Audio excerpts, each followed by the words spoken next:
There's a lot of bad advice in the fitness industry.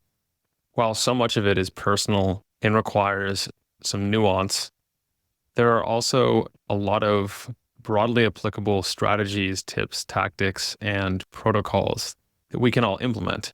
What if I told you that this week we have insights from the world's largest fitness data set about what works, how it works, why it works, and most importantly, how you can use that information to get and stay fit. Our guest this week is also on the front lines. He's been working with a lot of the elite athletic organizations and has his finger on the pulse of what works and what doesn't work. We discuss many different forms of training that you can potentially implement to get the best results. We talk about why movement is so important. And although I forgot to ask him his opinion on electromuscle stimulation, he has used it extensively and is a fan of the technology. But overall, whether you use a fancy technology or simple bodyweight exercise at home, really any movement is great. If we discuss some terms that you're unfamiliar with, there will be definitions of them in the show notes. Now, who is our guest this week? Troy Taylor is a globally recognized expert in human performance with a wealth of experience in creating and managing top-tier, multidisciplinary teams. He excels at bridging high-level strategic insight with practical implementation. Currently, Troy serves as the Senior Director of Performance Innovation at a company called Tonal. His job is to integrate evidence-based fitness and human performance principles into Tonal's product development and curriculum.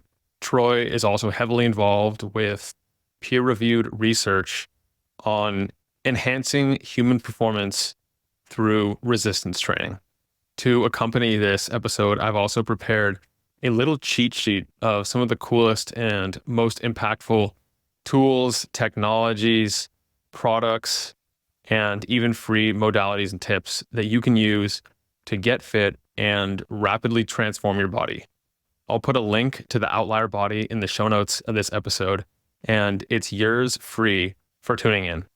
To get that or the show notes of this episode, visit the website at mindbodypeak.com/159.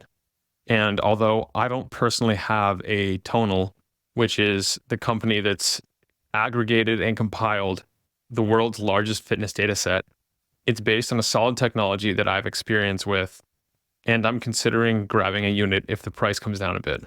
Rather than waiting for the day sometime down the line, I wanted to share this technology with you here today so that if you're so inclined, you can stay ahead of the curve and get your own or try it out near you. All right, ladies and gentlemen, sit back, relax, and enjoy this episode with Troy Taylor. Troy, welcome to the podcast. Nick, I really appreciate you having me on. I'm looking forward to diving in today to the future of fitness, where things are going, some of the modalities and technologies that you've tried, the ones you like, the ones that are maybe a little less favorable. And before we go on to that, let's warm up with the unusual non-negotiables you've done so far today for your health, your performance, and your bioharmony. Non-negotiables for me, they're not super advanced. Resistance training as frequently as possible, probably a minimum of 3 times a week. Often it's 4 to 5 for me, but like resistance training, I think is the basis of pretty much everything that I do. I feel better after that. Kind of there. I try to get in about 10-ish thousand steps a day. I live in Park City, Utah, so it's kind of skiing weather here for a fair amount of the year. So I have a treadmill and definitely try and get some steps in, kind of feel a little better band there.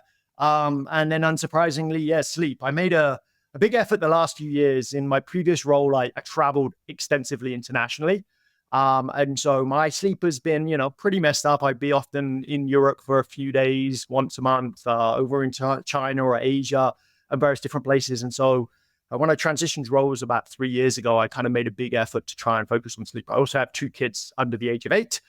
So that didn't probably help my sleep for a few years. So the last few years have been definitely improving that. I'm up to about 7 hours and 50 minutes is my average according to my Aura ring these days. So I've probably increased about an hour a day, which like once you think about that 360 days a year really adds up to a significant kind of increase. So yeah, nothing crazy wild there, I think is the basis. And I try to eat a protein forward diet. Simple enough. And those are some solid fundamentals. What does your workout split or routine look like? And how long is your session? How many days per week? How are you breaking the sessions down by body part or by energy system or what? Yeah, so I am a massive exercise snacker. I work out mostly on tonal, as the shirt and kind of my background, but I have free weights behind. I have a squat rack and some other things. But I work from home. I've had tonal for about 3 years. I've worked for the company. I've logged nearly 1,500 workouts, so more than one workout a day. But I don't work out 7 days a week. I tend to log like a 5 to 10 minute workout 2 or 3 times a day. My split tends to vary a little bit. I generally focus on two body parts per day. So I like to do antagonistic paired sets. So a lot of sort of chest and back work together, lots of arm, bicep, and tricep together, and then shoulders and legs is my go-to split if I'm doing there. But I tend to break that out into I'll do 1 to 2 sets, and then go back to a Zoom call. And then come back 5-10 minutes later or an hour later and do another 5 to 10 minutes and 1 to 2 sets. I'm a huge fan of that. And back maybe 4 years ago, I wrote an article on what I called micro workouts at the time. And now they're called exercise snacks more commonly. And they're also called trigger sessions. And the way I like to structure my routine is that if I get to the gym at the end of the day, it's optional. It's like the icing on the cake. If I get that extra resistance training session and I'm active enough throughout the day, doing those short 30-second to 5-minute, sometimes 10-minute like little snacks of movement. And that's a great use case for something like tonal. I hadn't even thought about that. I use like kettlebells. I'll do body weight stuff. I'll do like calisthenics, plyometrics. I'll take the stairs, that kind of stuff. But it's a little less convenient than having it all in one, the ability to target like pretty much every body part just right behind you. So tell me about like your evolution of like where you came from and how you got involved with the company. And you have some insights that I want to get into at some point about the data you guys have collected, which I think is one of the cool things about these systems and devices is you learn a lot and you can help optimize the experience for everyone and just share facts about it on shows like this. Yeah. I'll try to give the abbreviated version, but I'm British. That's where the confused accent comes from. So sort of, average sports person growing up, nothing things, but I'm super interested in sport and exercise and health since I was like a teenager.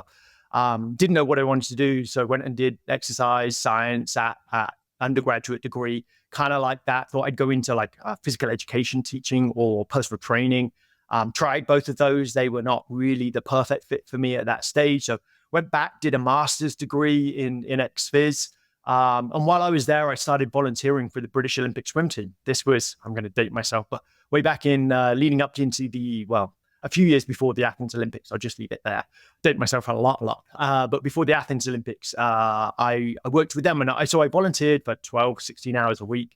Not glamorous, but collecting heart rates, learning, running strength and conditioning sessions, and just learning that in the environment. And I was hooked. I loved it. I loved working with the athletes, loved working with the coaches.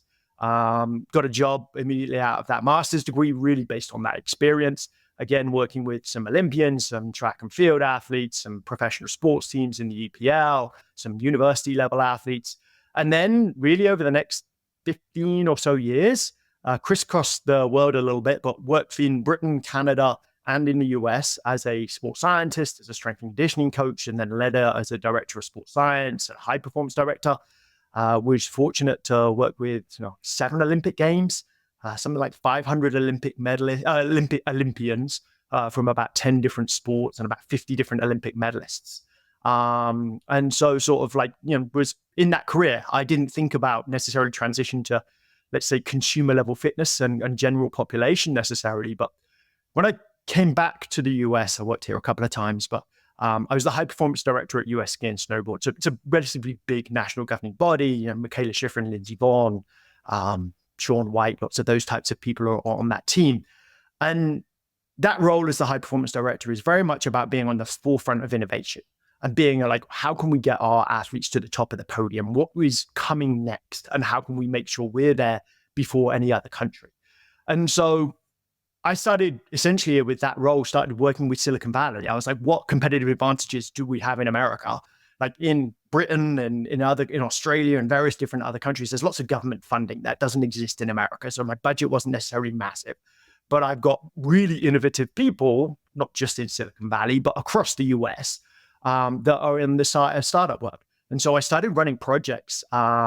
We were the first ever, as far as I'm aware, the first ever team to run virtual reality projects. We filmed the 2018 Winter Olympic course, which is in Korea. Essentially, 2 years before the Olympics, it was forced. No one's ever been on that course before. It was cut down specifically for the Olympics. There's a test event the year before, which is the first time anyone gets to ski on it. You get to ski for 3 days, and then you come back for the Olympic year and run the biggest race of your life. So it's kind of a wild environment. So in that test event a year before, we filmed it in 360 video. We set up virtual reality headsets. We could overlay with sort of, graphics. If it was snowing, what if it was flat like? So we could prepare the athletes for that. So basically it's ran projects around how do I get people to the podium. Part of that, I started mentoring in startups, really enjoyed the startup world.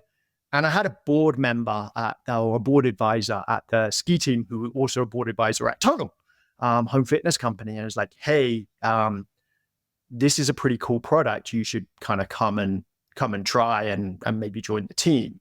And so, 3 years ago, essentially, tried it, loved it. And we can talk about why I love it, but loved it. And made a switch into general population fitness, as well as, we've got many elite athletes, but the main focus is honestly people like probably me, you, and your audience. It's people that are trying to improve their lives on a daily basis, not necessarily elite athletes.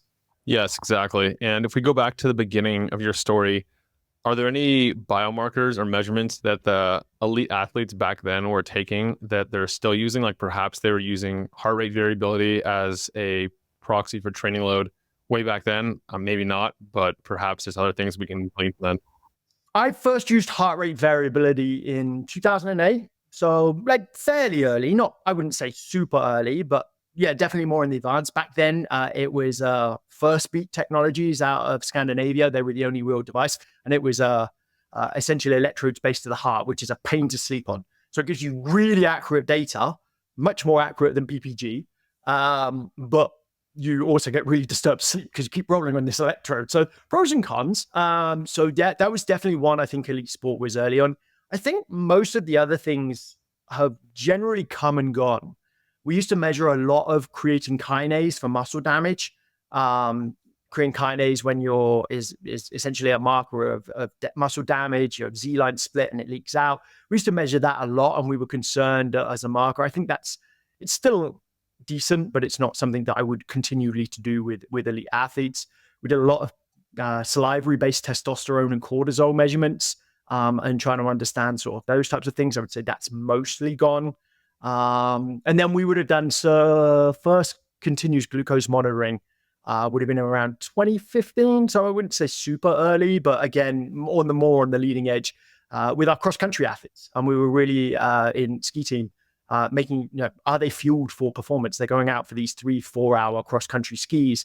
What's their monitoring look like? What does their continuous glucose over a 24-hour period? When are the feeding windows? When are the crashes around there? So that's something I still think there's value in, probably for short-term interventions. I'm not a massive long-term fan, or I think you get a lot of the value in the first 1 to 3 months, like one of these, and then you learn the habits that are going to be staying with you at last. But those are some of them. I like to use CGMs every once in a while. I use it like once a year for a sensor or two, usually like 1 to 3 weeks, and I'll get like a baseline. It'll be like a little accountability tool to see how my lifestyle has changed, how things look.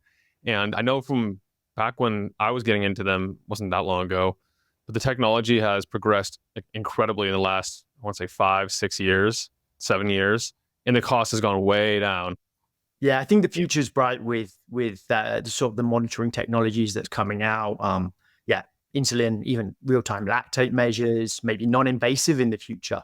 Yeah, definitely a lot. But I like that kind of like periodic use case for those types of things. There's a specific, I want to have a check-in. If I'm wearing it constantly, there's some diminishing value return in that investment. But yeah, a once a year check-in or a specific training period or a block, I think it's really useful.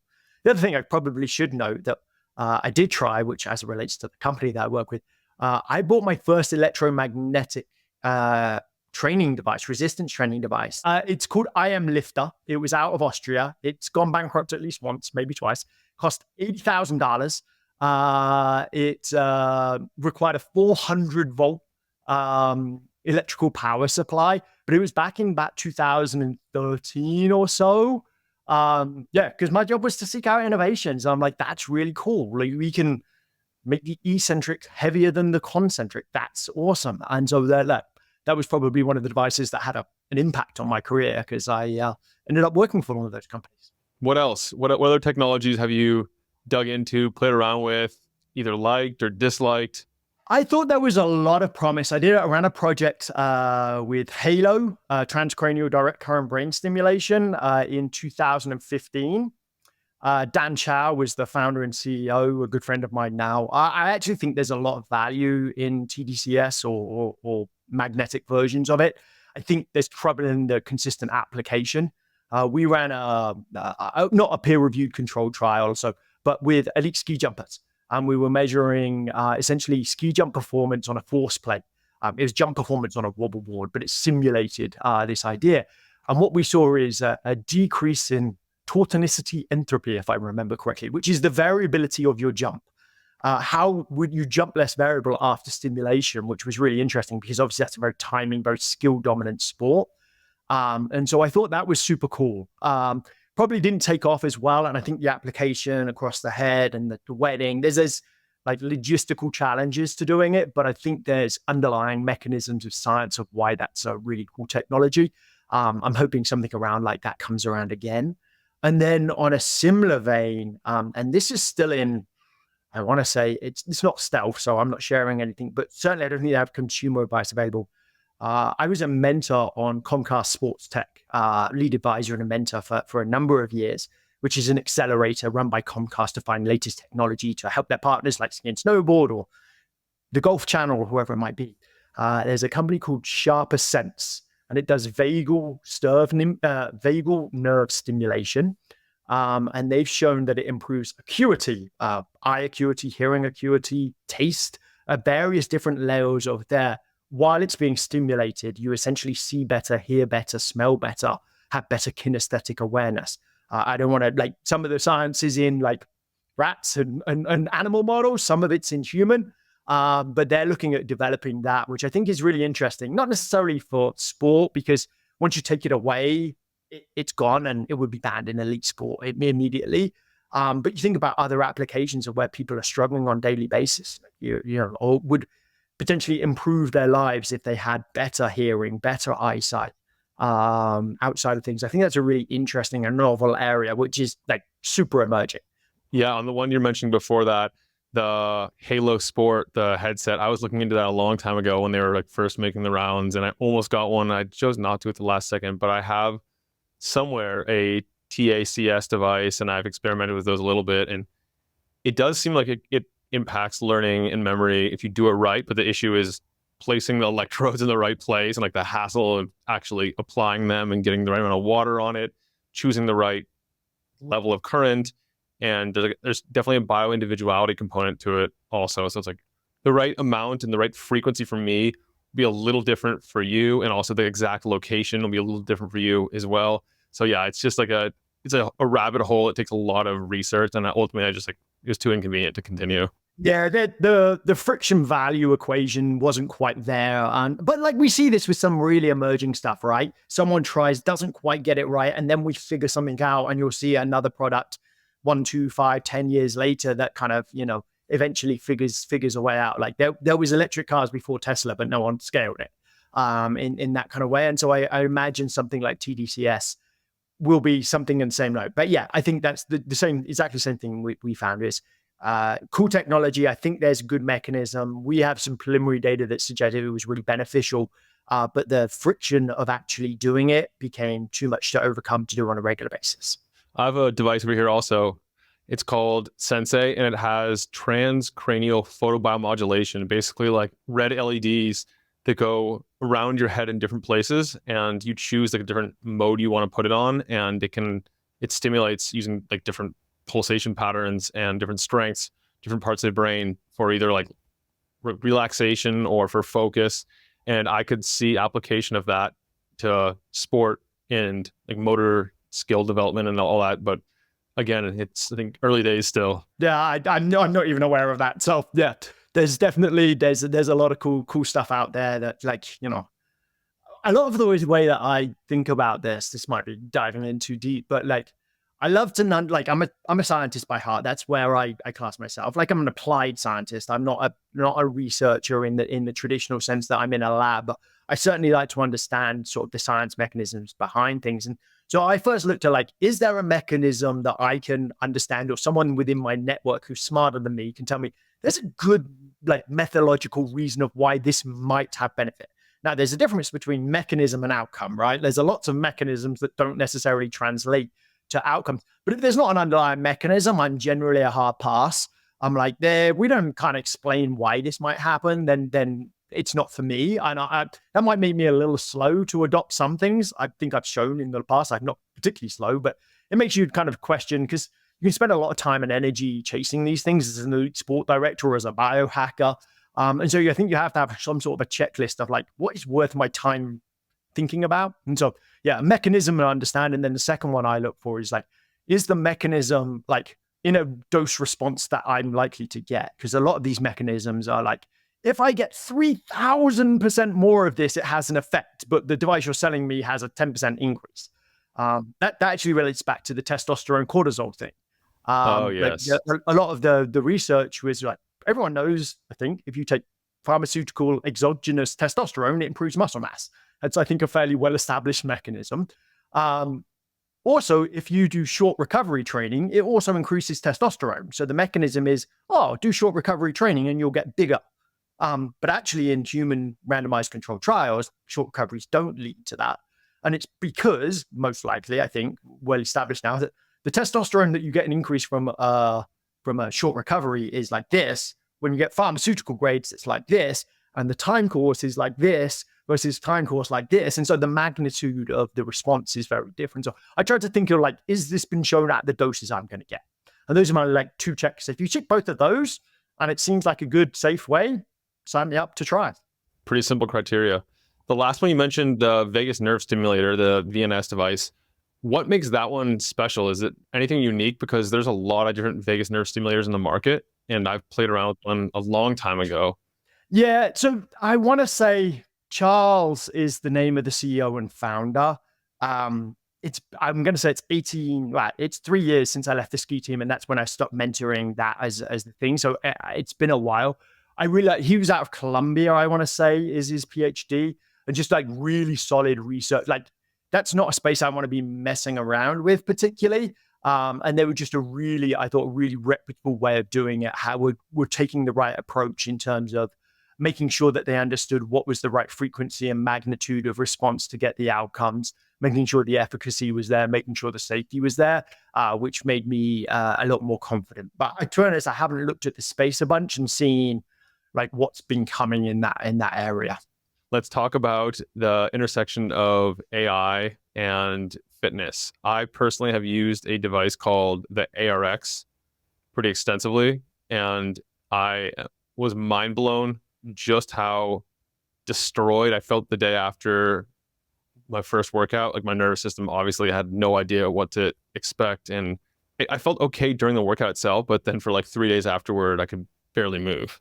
So like ARX, incredible device. I've also used like $30,000. I don't want to stupid kind of things, but highly expensive. But essentially, electromagnetic devices work on the same things. Rather than having iron or metal and working against gravity, whether that's a free weight and a barbell bench press or a cable column and lifting up, essentially it generates, resistance via a motor. And there's a few things that you can do with that become really cool. And so something like ARX, if I understand correctly, and again, I don't know exactly, but uses a lot of isokinetic training, right? Their method is a lot of iso. So they set the speed and you push against it. And no matter how hard you push, the thing's not going to go fast. So every rep is maximal. Highly effective for strength outcomes if you get adapted to it. Highly fatiguing, generally not that enjoyable. Is generally, if you looked at the research of isokinetic training, it's not the most fun training to do.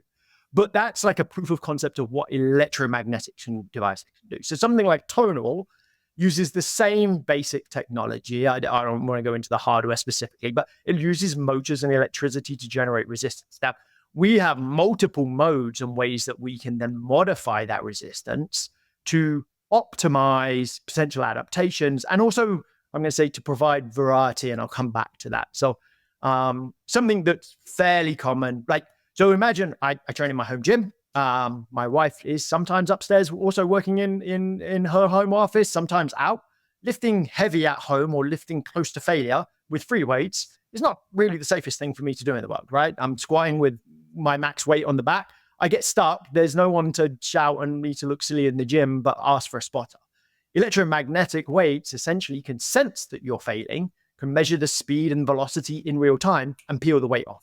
And so it will spot you automatically. As soon as you slow down, you can't show it, it will take the weight off. Or you could set it where, most people have probably done some variation of like a drop set or something like that, a strip set where you start with a heavy weight and you get to a lighter weight. Essentially there's an algorithm that we can look at that called burnout mode that will sense when you're failing and strip weight off until you start moving again. And so you can kind of modify that around there. And then you can start looking at various different things like, we know generally people are about 25% stronger eccentrically, so muscle lengthening going down, than they are concentrically. But we never work maximally eccentrically, or most people don't in their things, because I can only lift, put down what I put up, what I can lift eccentrically, what I can lift concentrically. Well, with something like tonal, you can set eccentric mode, load it up with 25% extra on eccentric, and it will take the weight off on concentric. And so essentially what you can do is start manipulating resistance in ways that you've never been able to do before, which I think is really cool. Because you can optimize for adaptations. I think most of your audience is probably in the optimizers kind of space. I'm looking for like the competitive advantage, the extra I can get. I think about that less about really maximizing my capacity now. I'm all about time efficiency.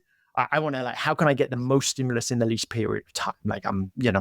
I have a relatively busy job, couple of kids. I'm like, there's stuff going on, but I don't have 4 hours to train anymore. I never really had 4 hours to train, but I definitely don't have 4 hours to train a day anymore. So I'm like, how do I get the maximum stimulus and effectiveness in the shortest period of time? So you can kind of look through that lens. And the other piece is like a lot of our members are like, I would say like intermediates. They're not the most advanced people in the world. They're not the Olympic athletes. It's people like us, but maybe little less experienced. And for them, it's about providing novelty and providing variety. How do I keep me engaged in training? I like training the fundamentals, like my base fundamentals, it's not wildly complicated, right? If you want to put on a little bit of muscle mass, get a little stronger, like there's lots of you can pull up an online training program and it will do that, or hire a personal trainer and you can do those. But like standing 4 times 10 for bench press, doing it 3 times a week, or whatever, kind of gets boring, kind of gets dull. And so these modes provide variety and novelty, which we have a ton of data around that says increases engagement. And I think my ultimate thing is how do you stick long-term engagement? Anyone can train for a week, a month, maybe. But we know outcomes that we're interested for health and wellness are long-term. And so how do we keep engagement? And so the other side of electromagnetic resistance is the data that you collect. And so we could probably dive into that, but you generate a lot of data that can inform a lot of things. Yeah, I want to go there. But before we do, you mentioned optimization, and to play devil's advocate, why would I even need to bother with knowing the difference between eccentric and concentric? Why can't I just lift weights like I normally do? Why, what's the benefit of loading up your eccentric higher than your concentric? I think it's for the 2 reasons. So there's a lot of research evidence that suggests that eccentrically overload training leads to greater adaptations in strength. You're essentially the tendon is stretched, but if you can train that heavier, so if I can only lift 100 pounds concentrically, say, then that's the maximum on traditional training that I could do eccentrically, right? Because I've got to get back up unless I'm dropping the weight or I'm doing two-footed to one-footed or without a spotter with someone lifting you. If I can do 125 eccentrically, I'm essentially maxing that capacity. I'm straining that system more and I'm creating adaptations that will lead to increases in strength. And there's, I would say, less strong, but evidence that it will potentially also increase hypertrophy and muscle mass. So I see it as like a stimulus to sort of response. I get the same amount or better stimulus from a single rep of eccentrically overloaded training than I would with just a standard weight moving down. That doesn't mean that you can't get strong and you can't get big. We're just lifting 100-pound concentrically, eccentrically. You can, and I lift like that a lot of time. But there's times and places when eccentric overload might be beneficial. Yeah, I heard somewhere on a podcast or an interview or something that one, either eccentric or concentric, is better for strength and for mitochondrial biogenesis and mitochondrial health. And the other is better for, I want to say, hormone production. Is there any truth that I haven't actually looked into the research to see if that's borne out there? I can certainly say that there's a lot of evidence around the strength component and that being better for eccentric. I haven't looked at mitochondrial or hormone related stuff and how that they might affect in that. I know there are a number of studies that looked at eccentric only and concentric only training. And the end result of most of those adaptations is they're fairly similar. You get a little better from strength from eccentric, but that it's small percentages different. I haven't gone down to the mechanistic level, and I don't know what it might tend to hormone production. The other way is just as an example of where you could do it. You may have tried, or you may have seen people in your gym train with chains, right? The chains on the floor and it wraps around. That's a mode on tonal. And so that increases the weight, right? The more of those chain links that lift off the floor, the heavier that device becomes. That's really good for power training. And we know power is probably the most important variable for health span and longevity. Sorry, not longevity per se, but health span in terms of your functional ability is related to the power that you have. And so that's a mode that you can add with the touch of a button where it would increase the resistance linearly as you go. So just examples of the ways that you can manipulate resistance in real time. Yeah, and using like overloading the eccentric and also using chains or even bands around like a barbell in the gym. Like I've used all of those for overcoming like sticking points and breaking through plateaus and all that stuff. Yeah, I use chains a lot. My big focus is I'm relatively strong. I have a reasonable amount of muscle mass, love more. But my big focus for training is making sure that I have this same amount of muscle mass and same amount of strength when I'm 60. And so I lose a lot of the chains for when I'm like power training. I've incorporated, I've never really trained that before. But the reality is I don't do a lot of power related movements. I'm not playing a ton of competitive sports these days. I'm not doing those. So I have to work that intentionally in the gym these days in ways that I probably didn't when I was in my 20s and early 30s, because I was getting a lot of power development from other activities that I was doing. But yeah, there's a ton of evidence to suggest that power, particularly like deadlift power, which is your ability to get out of a chair or to walk upstairs, like that's really freaking important. And so those are the properties that I want to have. Like I think Peter Attia talks about a lot of reserve capacity. If I can lose a little bit, but like if it takes me, I don't know, 50 kilos to get, or 50 pounds to be able to do this, I want to have 100 right now. So I've got a reserve capacity, knowing that I'm likely to lose some strength with just age-related changes. Yeah, I think power is a good one to talk about too. I haven't mentioned it much on the show, and it's my favorite way to train. It feels like it has the most crossover to the rest of life, and it's also like one of the things that really high-level athletes tend to excel at because it's important to them. But even if you're not an athlete, like you're saying, if you slip and you're falling, to catch yourself requires power to be able to exert a lot of force throughout a range of motion. I guess it's also mobility. There's a lot of different uses, and it also just feels really good to train and also to have that like quickness. I would actually say, and it's probably been in the last 5 years, I think I underappreciated, and you could go to any commercial gym and you will not see a ton of people training for power related exercises outside of the athletes that were in there. Your typical 30, 40, 50-year-old is not training for power, but the research evidence is very clear that that's the ability that we need to maintain. We don't think about it. Like power is force divided by time. Like how quickly can you move? Like if you think about something about getting out of a chair, if you see someone when they're sort of 70 or 80 and frail, right? They can get out of a chair, but it's a real slow movement pattern, right? They have the strength because they're applying the force to do it. They just can't do it quickly. And so something like a get up and go test, which is where you sit to stand and walk and come back, like highly predictive of health span and longevity, essentially correlates to can you cross the road in time when the green man flashes? Do you have the gait speed? Again, power. It doesn't feel like power to relatively healthy people, but that's like turning your legs over quickly.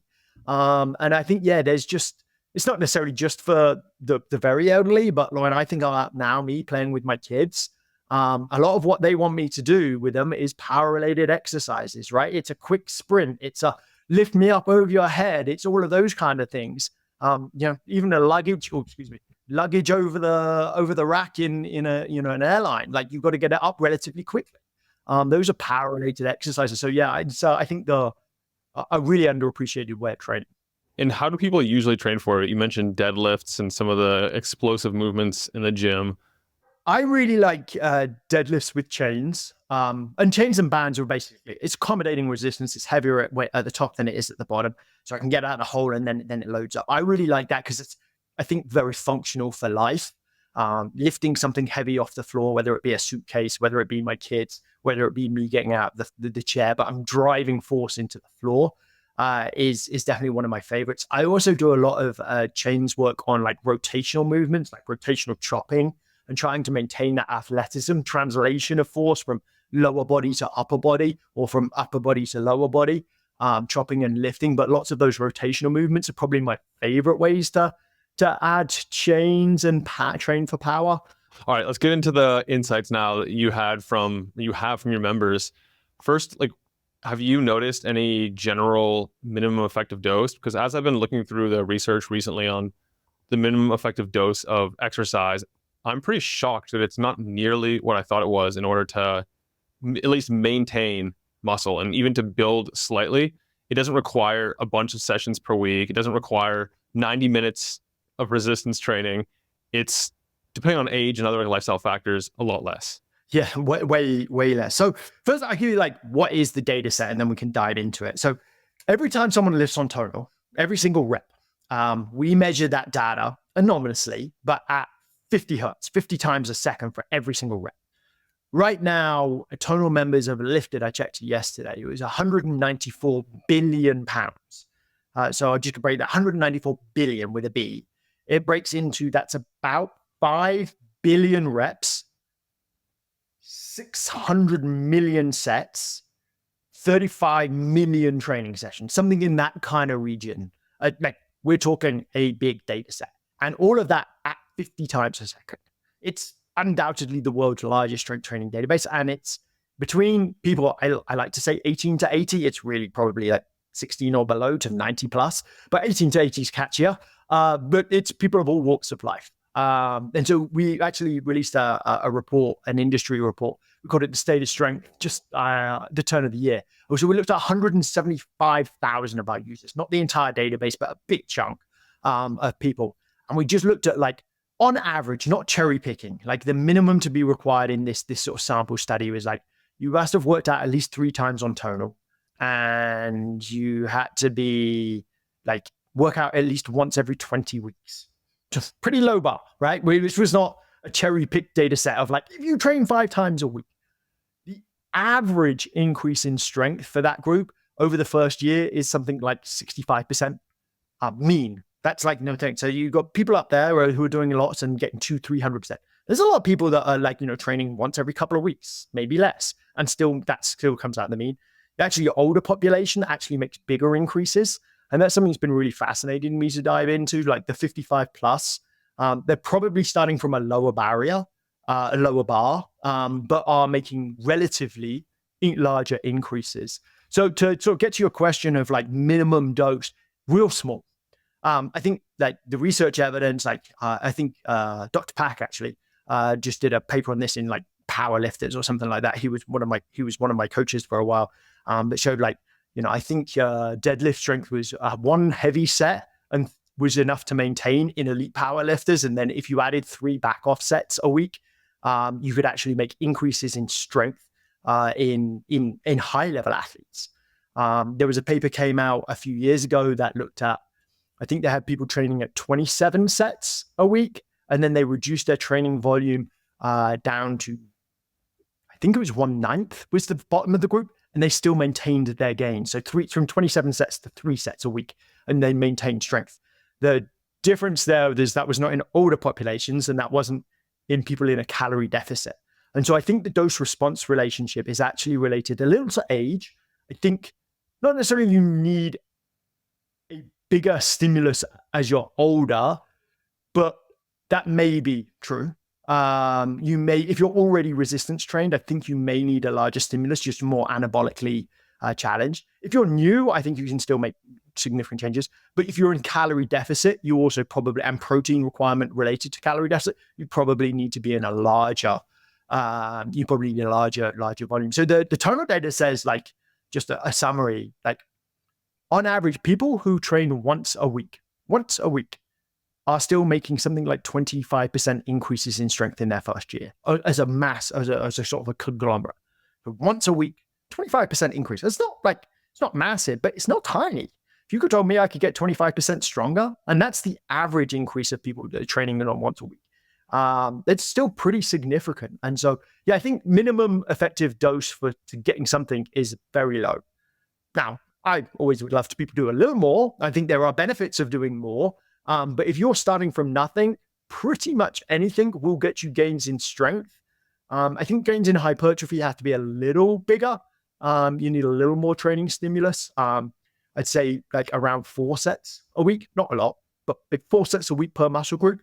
I think Brad Schoenfeld did a research study on that. I think the tonal data supports that data. If you're getting 4 sets per week, you're most likely, and you're new, you're most likely to be increasing muscle mass. Strength, probably 1 to 2 sets a week. Hypertrophy and building muscle, probably 4 sets. And these are per week. Did the allocation of those sets matter? Like, does it need to be split up over 2 sessions or 1 session, or it didn't really matter? Yeah, no, it doesn't really matter at that low level. Like, you're talking training frequency doesn't play a big role in adaptations. Where training frequency, in my opinion, reading the research and looking at tonal data plays a massive role, is more on the top end. If you're pushing the training volume and you're optimizing, like, there's only so many sets in a session that can be effectively stimulating for let's say, my biceps. I can't do 50 sets, or I could.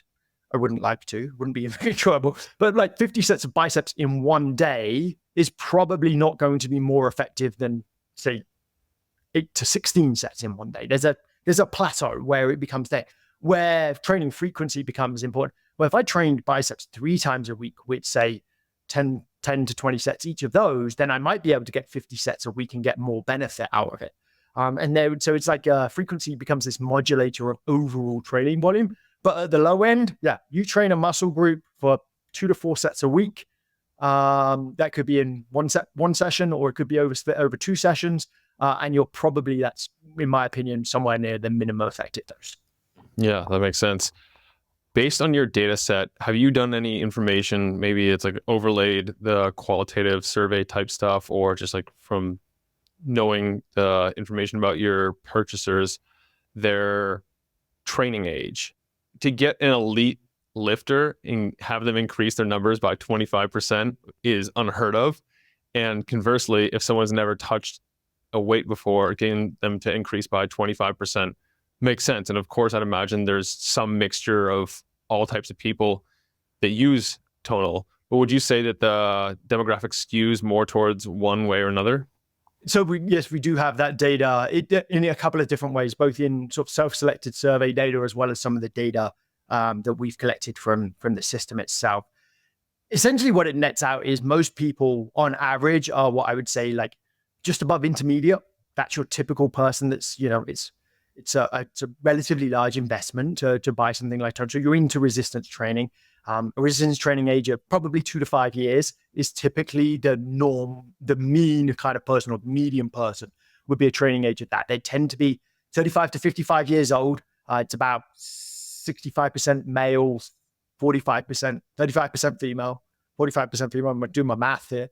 So yeah, 60-40, keep it that way. It has actually did change. It was more male dominated when we first started, and now we've had more females join the platform overall. So it's about 60-40, I want to say, is the overall split. And they tend to be at a training age of 2 to 5 years is the average. On the opposite side, yes, we have some people like me. I've been resistance training since I was 16, and would class myself as an advanced. And there's some people that have never lifted a weight before they've ever touched tonal. And so when we talk mean or median numbers, it's kind of squashing the ends. But the majority of people are in that sort of middle intermediate band, 2 to 5 year training history.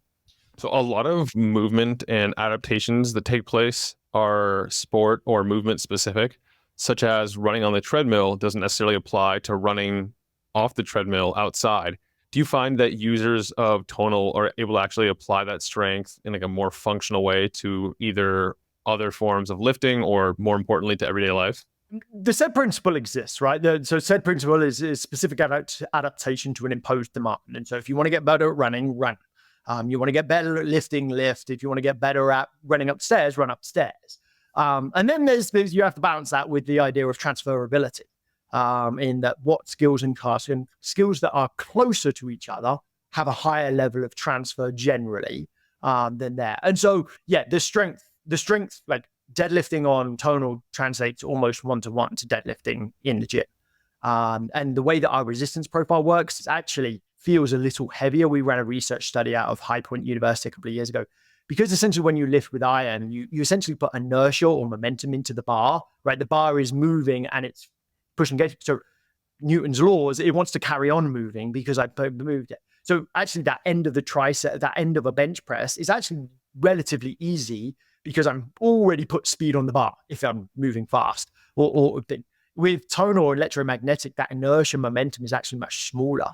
So you have to push throughout the range of motion. So arguably it's actually a little harder than sort of traditional lifting in that component. The cables add a stability component to a lot of exercises, which is sort of actually translates, I would say, to functional tasks better, or at least as well, if not better, in that there's the stability component. So like, my shoulder strength is, yes, I want to be able to bench press like this, but I need this stabilization here is really good for all of those functional things. So lots of high level transfer into traditional lifting or into real world scenarios, as much as I think training can come into real world scenarios. Depends what your real world scenario is. But an N of 1 case study, overhead pressing my close to be 8-year-old son is good. The number of reps I can do directly correlates to the number of tonal overhead presses I can do. So there's a 1-to-1 relationship as my case study. What are some of the other insights you've gathered so far from your data set? There's tons, but some of the ones that are sort of most interesting to me is I kind of mentioned like engagement and consistency. One of the things I think about our data set is, yes, it's massive, but it's longitudinal, right? This is people training over months, years. Like we're 5 years old right now as a company, 5-6 years old. You've got some people who have been training entire 6 years. And so what we can start looking at is the idea of what are the associations with consistency over time, and how can we kind of bring those forward from a product development aspect. How can I like feed these into the system so people are more likely to work out on my device, because that's good.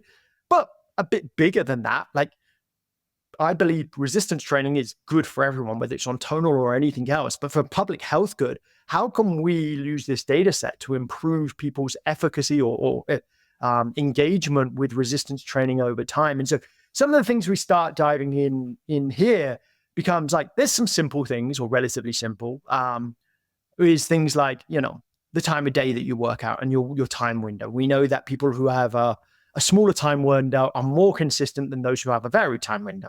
Scheduling behavior. No, I think there were short-term studies that have shown that in sort of 6 and 8 week trials. We've shown this in 52 week in general population free living individuals. It holds true. Generally on the more simple side too, we know that if you follow more friends on our Facebook app or on our app, you're more consistent with your workouts. There's an association. I can't say correlation doesn't equal cause and effect, but there's an association in that, hey, people who are actively engaged, so maybe we should build more features. or maybe that's something you should build into your plan. Goes to the accountability buddy, right? Again, not rocket science, but you're showing this in hundreds of thousands of real world people. And then to start getting on some of the sort of more advanced things, like we start looking at people who follow programs versus workouts. We have programs that are like 4-week programs where you can follow versus you can turn up and you can do a coach-led program, or you can do your own program or your own workout. So a coach-led workout or your own workout. People that follow programs are a lot more consistent than people that just turn up and pick a random workout or having a schedule. But people who actually invest in making their own workout, we call it custom, are actually relatively engaged too, right? The idea of autonomy, and I'm having a component in there. So how do we build features that sort of build on something like, say, self-determination theory? The idea that we want autonomy, we want relatedness, that would be the social piece, and we want competency. I want to feel good about what I'm doing, or that I have the skill set to do it. So how do we build those features into the program and also share that this might be really, an important component of how we do that? And then one of the other things that I think is cool is we didn't publish this data. So I wouldn't say this is as well. So this is more on what my feelings is, which I'm so sure is supported in the evidence, but I don't have the data in front of me to say the specific number. But I believe there are 3 massive drivers for what makes a workout or a program more engaging based on 35 million training sessions that my team has written. Time efficiency. Shorter workout, more people will do it. Given a choice, they're free living people in their own world. If I write a 15-minute, a 30-minute, or 45-minute workout, there will be close to a linear engagement based on time. So time efficiency matters massively if you want people to engage. Showing progression within the cycle is super important for engagement. And so as strength adaptations are slow, right? It's not like I lift one time and I'm suddenly like Arnold Schwarzenegger or whoever it might be. Like, I'm not jacked. So like to keep that motivation, so we have to find ways to build progression and show progression. It might be volume, it might be intensity, but we need to be conscious building that into a program. I would argue, I think you could make an argument that the best evidence-based program might be somewhat the same for 4 weeks, for 8 weeks, for 12 weeks, right? You're just skill acquisition learning and you shouldn't vary it. I would say, hey, add a rep 1 a week, and the person will see the graph go up. And as soon as they start showing to other people the graph went up, and then everyone, and it snowballs, and we see a momentum. The programs where we build in intentional progression that the member can see, like they always get a little bit stronger, but that becomes huge. And then third is that novelty variation without being random. So how do I use dynamic weight modes? How do I use, like, if the session was 4 times 10, 4 sets of 10 reps, could I do 12, 10, 8, 6 instead? Because that's more cognitive, and it's just got more, it keeps me a little more engaged. And however we can build in sensible variety, I think is a real engager, a real driver engagement, which I haven't seen anyone that their data might be existing out there, but I've never seen it in strength training. And I think our data set is uniquely positioned to be able to answer some of those questions. For that second one, that you want to show continuous progress, what is that in terms of like the rep range or the total weight lifted, or what's that graph you're referring to? There's multiple things. Volume load is the easiest one to show. Okay. If you showed an increase in volume, so sets times reps times weight, so either add a set, add a rep, one or the other, both, add intensity, so like same rep range, but makes, like, progressive overload we know is a principle of training that you need to have, but I don't think we thought about it as it's a tool for engagement, not necessarily a tool for adaptation. It is a tool for adaptation, and we do need it for adaptation. But yeah, I would manipulate essentially one of those 3 variables almost on a weekly or a bi-weekly basis. So how do I do that? You can sort of modify it by hitting an exercise selection change, something that you're slightly stronger in. And so you can get the load weight increase in that. But people want to see they're doing more, they're getting better, they're improving. And they want to see it not in a 6, 8, 12-week cycle. They want to see it on a week-to-week basis. And I think we can, like, there's some like portion of delayed gratification that, hey, wait for the outcome. But I care about getting people to move, not being right. I care about people exercising. And so if I can build in, hey, it was 10 reps this week and it's 11 reps next, or you did 100 pounds last week and it's 102 this week. I would have done some of those adaptations or those changes from a progressive overload on a every 2 to 4 week basis. I now do it on a 1 week basis because of the engagement tool that I've seen it to be. Okay, so this would be especially helpful for people who are newer, but also it's good. It's nice for everyone to see. It feels good for either of us to see that also. But so after they progress from beginner to intermediate, one of the most important variables or themes of fitness is where you'll be in years from now. It's the consistency over time, because lack of consistency is the fastest way to lose your progress. And the biggest thing that causes that, especially in people who have been doing it for a long time, is injury. Do you have any data on injury rates compared to like conventional free weight training? Yeah, I have a little data. Like it's not something we directly collect, but we have done some survey data on what people have injuries. And like the the data is very similar to what the research would say is typical injury rates within lifting. A little lower probably is my estimation of those because of those safety factors. It's got spotter and some things with where people hurt. But it tends to be like it's those chronic overuse injuries that are probably the ones. And so we've started building on platforms like movement modifications. We have something called recovery weights now. So like you can like making it easy for and empowering, again, autonomy, self-determination theory, people to take charge of their journey. I'm a real believer in like you should be the driver of your own fitness journey. I'm here. I got a lot of tools and I can help you a long way. But you have to be the person that knows how you feel today and whether you can push it. And so we've spent a lot of time on building movement replacement options. You have bad knees, so let's change out a knee dominant exercise maybe for a hip dominant exercise today, or like recovery weights, or we built in deload weeks now. And so encouraging through our platform that like, hey, we've just done 8 weeks of back-to-back stuff, probably time for a deload. Let's take just a back off week and like maintain some intensity, but decrease the frequency maybe, and kind of modifying in there. But the overall injury rates are probably fairly similar to traditional, which are low. Like if you look at that data, it's not tends to be not that people get injured lifting. It does happen, but it's not the massive amount. It's they get injured doing something else that throws them off from lifting. It's life gets in the way, and you're on a ski trip and you blow a knee out, or those types of issues. And so I think I don't know have data on which, but what I would hypothesize around that space is we become we take a lot from my background and others in elite sport. Like if a skier blows their knee, that means you're not training that knee.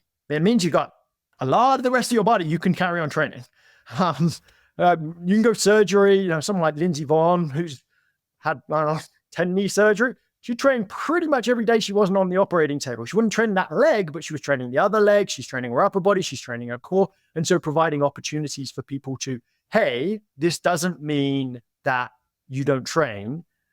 Some injuries do mean that you don't train, but often it's like, how am I modifying your training so you can maintain the habit of doing that? And then we will once you're ready and your physical therapist or whoever else, your physician, your healthcare professional, then let's incorporate, resistance training back in on the affected limb or affected area.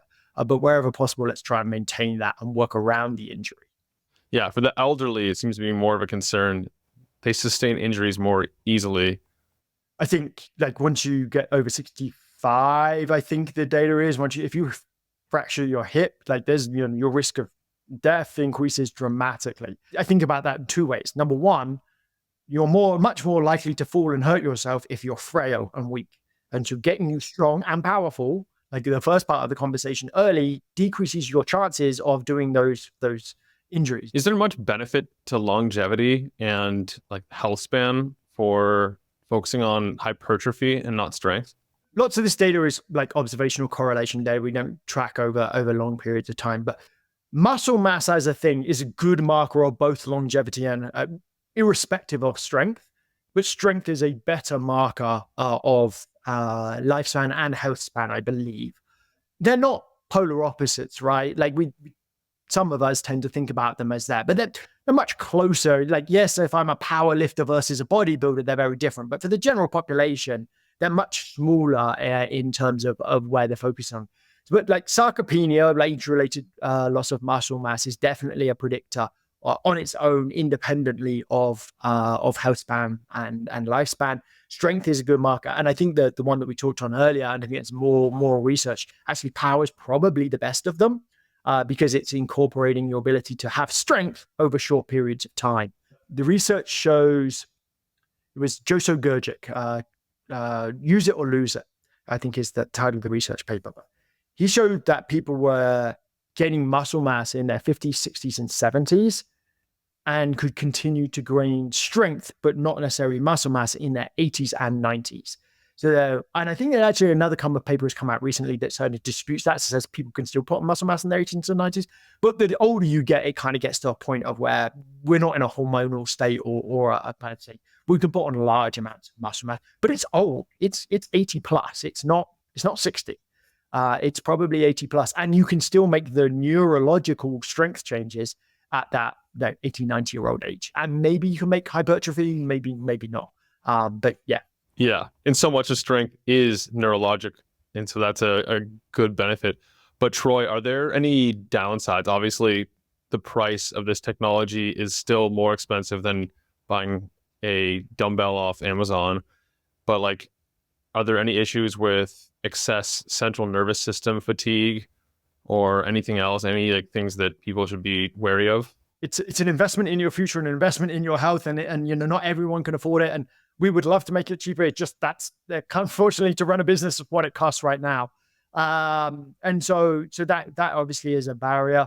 No, there are not concerns on neuro failure, like that isokinetic mode that you tried in ARX. We have it as a strength assessment and think it's as good as an assessment tool.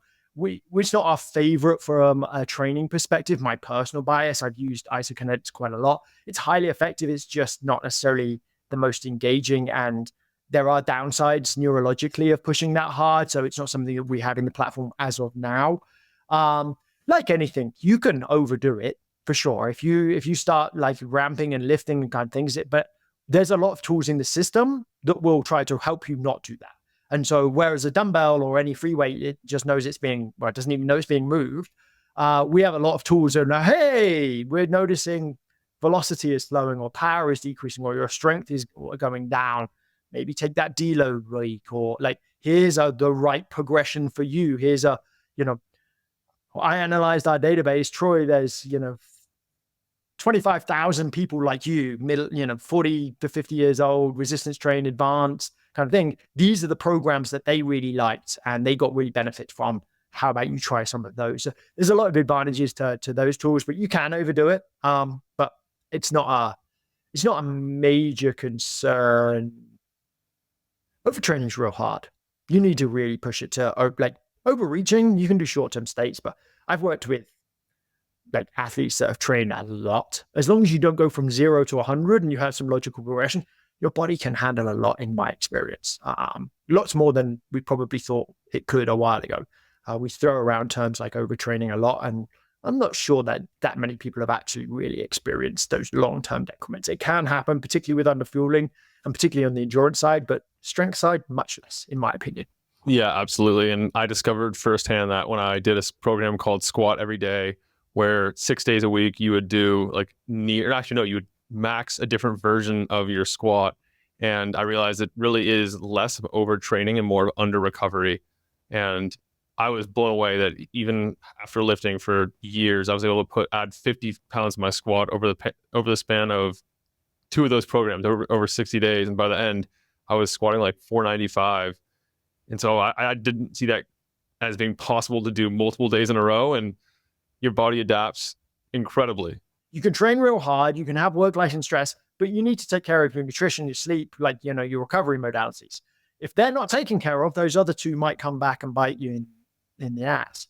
But you need at least 2 of the 3. But yeah, you don't want to be training hard, not sleeping well, not eating well, not doing your recovery practices. But as long as you've got those in, most people in most scenarios can handle, I think, a fair amount more as long as they progress appropriately. All right, Troy, we also have to wind this one down. If people want to connect with you, they want to check out Tonal or follow you guys on social, how do they go about that?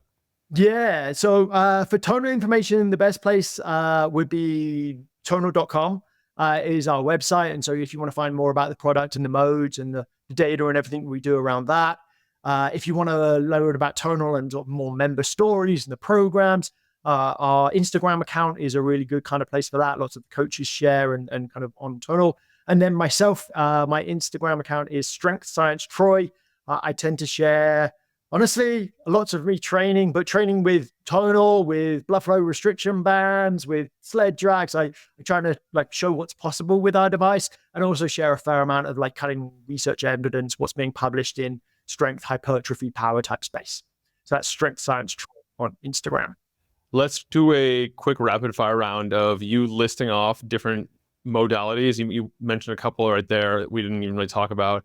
And you can just give me the thumbs up, thumbs down, and a sentence of why. So we can start with blood flow restriction training. Yeah, I'm a big fan. Mobility training. Yeah. Okay, I think resistance training, mobility training, I don't think you need to necessarily do a ton of separate. If you're working through a full range of motion, I think there's a lot that says that actually you can get most of your mobility through that. If you're not doing that, then mobility training separate.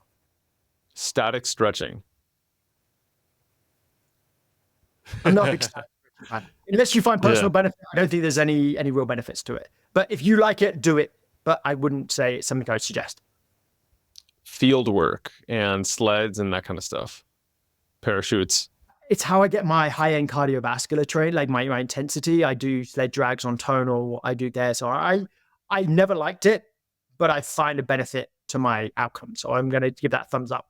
Anyone that knows me knows I don't really like working more than about 6 reps. So I'm trying. Yeah. Well, I was going to ask you VO2 max training. Feel very similar to the last one. I think it's good. I don't do enough of it. Yeah. I'd say zone 2 though, to preempt. I'm like, zone 2's fine. It just seems it's got taken a life of its own. Like, yeah. Just, unless you're training 12, 14 hours a week, go hard and you'll probably be better than doing a ton of zone 2. That's from someone that's prescribed probably 30 hours of zone 2 to Olympic athletes at various different times per week. But if you're not an Olympic athlete and you're not training for 10 or more hours a week, go hard. You'll get more outcomes. Okay, so list some of the other tools and technologies and things that you've broken down on your Instagram and or that you've come across that are fitness related that you like and don't like. Most of the stuff on Instagram's sort of training related attachments. So I use BFR bands quite a lot. I kind of attach kettlebells and tonal. And so you get like accommodating resistance kettlebell work. So like chain kettlebell, which is kind of a cool kind of environment to play around there. Do lots of sled dragging on that. Heavy duty resistance bands. I have resistance bands. Like they work the same as chains. They're good for power development. It's much like it's a pain in my ass to set them up. So I just hit chains on tonal and get the same outcome for much less effort. How about the hypoxia inducing masks, training masks? Not a fan. I think there's a research evidence on inspiratory muscle training. So the idea of sucking in against this spring-loaded device, Power Breathe was the company back in the early 2000s. That improves lung function, mainly at altitude or as I understand it, in compromised positions. If you're a rower or something like that, you can't expand. There's value in this, but the standard hypoxic device, I don't think is particularly valuable. I like heat stress. I think heat's good. I think you can drive adaptations from heat stress within limits. What about fat grips? Yeah, I have fat grips. I used to really like them because I used to have a lot of shoulder pain and they were really good for my shoulder pain. Actually, since I've got tonal and it's worked on that the shoulder stability, my shoulder pain's gone away. So I use them a lot less now, but it is interesting. This is that, and you go work with wire. I like to think I'm good at hanging and good at chin-ups. And I went to like a country fair and they had one of those like fat bars that you hang in. If you can hang for 2 minutes, then, you win $100 or something. I don't care about the $100. I do, but not really. I wanted to impress my son and I did it. And I got to like 96 seconds and I fell. And so I started doing fat grip training for this because I'm like, next fair, I am going to get to the 2 minutes. It rotates too. I think there's a motor on it. They're trying to trick me, but it's a functional test now for me that I am going to try and improve upon. But yeah, sometimes you want to pick up fat things. It's tough. And so having the strength to do that, I think, can have value. Yeah. Well, what about hanging in general and then also inversion? I think hanging's great. I think it's like hanging and the ability to pull yourself up is, I think, a really functional like kind of things. There's lots of times you are going to need to pull yourself up, whether it's directly, vertical or at slight horizontal angle. So I think maintaining that strength pattern and being able to do that for body weight, your entire body weight, it would be a really valuable thing for people to be able to do. So I'm a big fan of that. Inversion, I haven't really done much of. I've never really read the research on it. And I've never applied the practice myself or to athletes. Do you have any background in that? I've never done. I do it every once in a while. It seems to marginally help me recover faster, but it's a marginal effect. And I haven't read research on it. I was just recommended it, and it feels nice afterward too. And that's been the extent of my use. Well, Troy, what is one thing the tonal tribe does not know about you? Really don't like cardiovascular training. And I know I should do it and I should do it more, but I don't do it anywhere near as much as I should. I have a treadmill. So people see me walking on treadmill meetings. It was like, I do lots of low end walking, but I do not stretch my lungs at their high end capacity anywhere near as much as I should. Do you do any like sprinting or anything like that? I haven't for a long time. I started trying to get back into doing some stuff.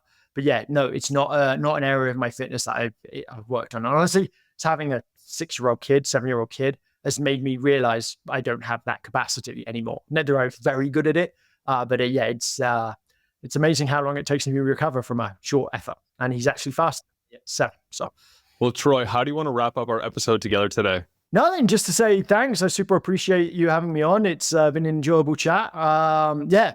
Honestly, I hope you resistance train. I think resistance training is probably the single best thing that people could do. You want to do it on tonal, that's great. But I think resistance training, maintaining that should be a solid foundation for anyone. It doesn't take much. Just once a week, get that in, build a habit. If you want to do it twice, 3 times, 4 times a week, go ahead. But yeah, it's such a pivotal habit to build for health, performance, longevity, energy, stress management, just about everything. So great advice. Really interested to hear all the stats and findings you've had from your world's largest strength data set. Thanks for joining me on the podcast today, and I look forward to a future conversation with you. Appreciate it. Thanks, Nick. I hope that this has been helpful for you. If you enjoyed it, subscribe and hit the thumbs up. I love knowing who's in the 1% committed to reaching their full potential. Comment 1% below so that I know who you are. For all the resources and links, meet me on my website at mindbodypeak.com. I appreciate you and look forward to connecting with you. As a reminder, the information depicted in this video is for information purposes only. Please consult your primary healthcare professional before making any lifestyle changes.